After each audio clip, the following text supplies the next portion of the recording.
Bienvenue à l'interview du monde du chiffre. Aujourd'hui, je suis ravie de recevoir Valérie Anne Lohon, présidente de l'Ordre des experts comptables de Martinique, et Thierry Pierre Justin, qui est président de l'Ordre des experts comptables de Guadeloupe. Avec eux, on va parler de la spécificité de la profession comptable aux Antilles. Bonjour à tous les deux. Bonjour. Bonjour Samoria. Merci de Bonjour répondre à Samoria. nos questions aujourd'hui. Je disais en introduction, on va parler de la spécificité de la profession comptable aux Antilles, s'il y en a une, hein. Est-ce que vous pouvez nous en dire un mot? Alors, bien entendu qu'il y a quand même une spécificité au niveau de l'exercice de l'expertise comptable. Alors, tout d'abord, pour comprendre que nous sommes experts comptables comme tout un chacun au niveau national, nous avons le même diplôme. Oui. Mais effectivement, nos territoires connaissent un certain nombre de facteurs, on va dire, structurels, qui font que nous sommes obligés de nous adapter. Donc, c'est-à-dire que déjà, notre tissu économique est principalement composé de TPE, Oui. qui sont effectivement en général dans les services.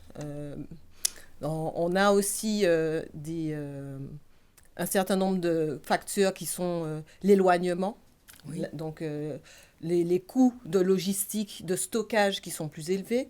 On a aussi un certain nombre de facteurs qui vont être aussi tout ce qui est étroitesse du marché. On a des marchés qui sont beaucoup plus petits. Oui. Et donc, on a des structures qui sont aussi plus fragiles. Et donc, qui sont plus soumises aux aléas, donc économiques, politiques aussi également. J'imagine que c'est la même chose Alors oui, en tout cas, en Guadeloupe. je souscris parfaitement à ce que Valérie vient de dire. Et c'est vrai que moi, juste, je voudrais rajouter que les experts comptables en Guadeloupe et en Martinique, on est à peu près de 300. Et en réalité, on est 300 sur les 22 000 qui existent sur l'Hexagone. On passe tous le même diplôme. Donc, on a déjà effectivement ce lien-là avec on pratique tous les mêmes normes. On est assujetti aux mêmes obligations. Et c'est vrai que la spécificité qu'on a dans ces petits territoires ultramarins, c'est qu'au-delà de on se contente pas de rester sur la partie compte, parce qu'on a surtout, c'est vrai qu'on a de très petites entreprises qui sont pas, tu l'as très bien dit, qui sont pas toujours structurées. Et donc, souvent, on se retrouve à être quasiment l'unique interlocuteur des chefs d'entreprise. Et donc, dans ce cas-là, notre fonction prend une dimension beaucoup plus importante. Valérie Anne, vous parliez de la situation économique Tout à fait. instable ou des difficultés d'éloignement. Il y a aussi un autre phénomène dont on entend parler, particulièrement en Martinique, c'est la vie chère. Tout à Il y a fait. eu, il y a eu des révoltes. Comment ça impacte votre métier? Alors, nous avons, nous, un rôle d'accompagnement de toute façon, effectivement, des chefs d'entreprise. Et en fait, lors de ces crises, on va avoir un rôle vraiment d'accompagnement beaucoup plus proche. On va aller détecter tout ce qui est signaux faibles. Donc, dès qu'on va voir qu'il y a des petites difficultés, être au plus proche des chefs d'entreprise. Et surtout aussi activer tous les dispositifs. Parce qu'en général, quand on a toutes ces crises, on a des dispositifs qui vont se mettre en place au niveau de l'État. Et nous, experts comptables, nous allons accompagner, nous allons activer tous ces dispositifs et faire en sorte que les chefs d'entreprise puissent y avoir accès. Donc, on a un rôle d'alerte, on a un rôle de simulation, d'anticipation, d'accompagnement en fait des chefs d'entreprise et en fait ça, on va leur permettre finalement de réagir au plus vite à la situation et du fait qu'elles puissent avoir le moins de répercussions possibles en fait sur leur activité. Il y a un phénomène qu'on constate un peu partout, mais particulièrement dans vos territoires, hein, c'est l'exercice illégal de la profession. Tout à fait. Comment vous composez avec ça? Alors, ce que je vais dire, alors moi, je rebondis quand même Oui, la question de la vie sur chère, la oui. question de la vie chère, parce que Oui. c'est vrai que c'est aussi une particularité Oui. sur notre territoire en Guadeloupe. Et c'est vrai que dans ce cadre-là, au-delà, effectivement, ce que Valiana a déjà précisé, Oui. ce que moi, je voulais rajouter, c'est que nous aussi, on est, en tant qu'expert comptable, on accompagne également nos clients sur la revue de leur modèle économique parce que l'éloignement, la montée des prix fait aussi que ça crée aussi des difficultés, des tensions sur le marché. Et donc souvent, on prend le temps avec eux de revoir leur modèle économique pour s'assurer que leur entreprise leur permet d'avoir un niveau de rentabilité qui leur permette d'être bénéficiaires à la fin. Donc c'était sur la première partie. Oui, bien sûr. Et donc, c'est vrai que la seconde question, c'était Sur l'exercice illégal de la sur profession l'exercice illégal de la profession. d'expert comptable. Exactement, exercice illégal. Alors, c'est vrai que souvent, on se rend compte que c'est un fléau. C'est un vrai fléau, en tout cas, sur nos territoires.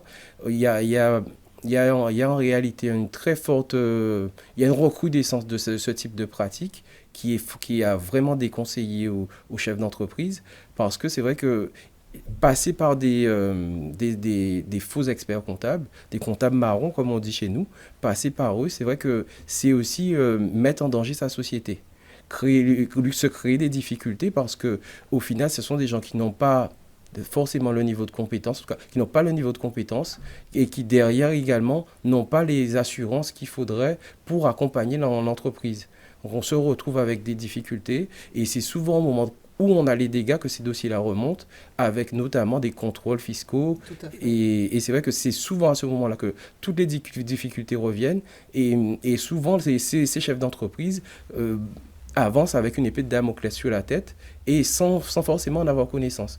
Donc pour le coup, on les invite vraiment à consulter un vrai expert comptable. Alors la liste, elle est retrouvable sur tous les sites internet et on aura aussi avec les experts ID, je pense, avec ce nouveau type d'application, on va pouvoir savoir tout de suite à qui on s'adresse. Est-ce que la personne à qui on s'adresse, Oui. c'est un vrai expert comptable? Comment vous expliquez que les chefs d'entreprise font confiance à ces faux, ces experts comptables marrons, comme vous dites, parce que en termes d'aide, en termes de cotisation sociale, enfin, ils se rendent bien compte. Comment c'est possible? Je pense qu'il y a d'abord une méconnaissance réglementaire. Oui.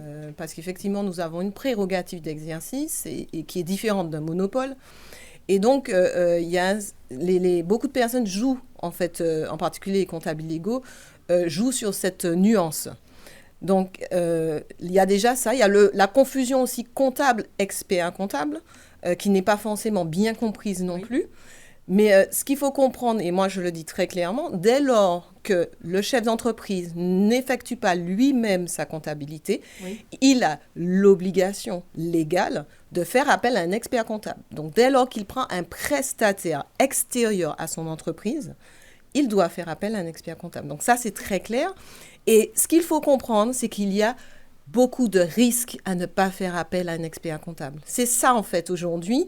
Et comme l'a bien dit Thierry précédemment, c'est lorsqu'il se retrouve en difficulté, parce que lorsqu'on a des erreurs comptables, lorsqu'on manque de financement, parce que les structures, en plus sur nos territoires, naissent fragiles du fait de tous ces handicaps structurels que l'on a quand on parle d'isolement et tout, ben, elles sont déjà fragiles.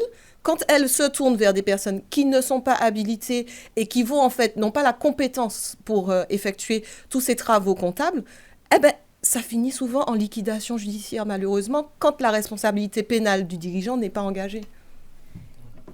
Il y a les enjeux de votre profession liés à l'actualité, notamment la facturation électronique, qui va bientôt entrer en vigueur, et puis la numérisation accrue de vos métiers.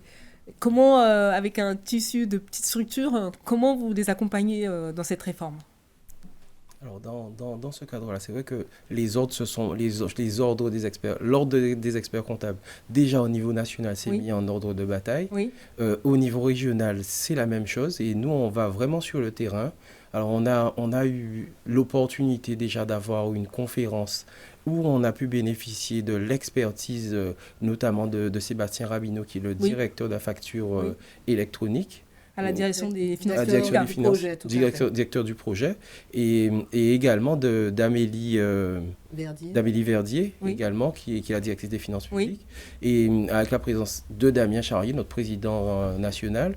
Et on a eu la chance de pouvoir mener cette action-là sur nos territoires. Et c'est déjà un premier élément pour capter déjà les chefs d'entreprise. Il y a différents événements qui se nourrissent aussi par rapport à ça. Notamment, on a réussi à embarquer la Chambre des métiers, embarquer la CCI. Et donc, c'est vrai qu'on a créé un comité des référents qui nous permet un peu de cadenasser je ne vais pas dire le marché, mais de cadenasser l'intégralité de l'écosystème de manière à pouvoir propulser la facture électronique et à se faire en sorte que tous les chefs d'entreprise soient prêts au 1er septembre 2026.